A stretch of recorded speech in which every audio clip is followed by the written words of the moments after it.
Heute Morgen bin ich aufgewacht und habe gedacht, Digga, ich will jetzt einfach mal Kondition haben. Hä? Und was macht man, wenn man Kondition haben will? Geht joggen anscheinend. Gell, ich sehe schon ein bisschen aus wie eine, die gerne joggen. Sagt einfach ja. Coco ist zwar eine alte Schachtel, aber die kommt trotzdem mit. Sieht Coco aus wie jemand, der gerne joggen. Ja. ChatGPT hat gefunden, ich muss mich noch aufwärmen. Aber ich glaube, den Hügel auflaufen ist mein Aufwärmen. Ich habe ein bisschen Angst, ChatGPT nicht zuzulassen, weil dann habe ich das Gefühl, werde ich von einer künstlichen Intelligenz gefickt. Das ist peinlich, Mann. Was mache ich jetzt? Ich habe gefunden, Kniebeugen. Das langt. Nein, Coco, nur joggen, nicht säckeln.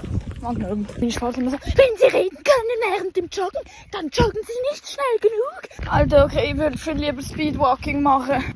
Etwa so. Right foot creep, walking with it. Also wir machen eine Challenge. Ein Like, Bruder, ich schwöre, ich mache das nie wieder. Schaffen wir das? Leute, schreibt es in die Kommentare, ja? Das macht keinen Sinn mehr. Hey, das waren 2,2 Kilometer.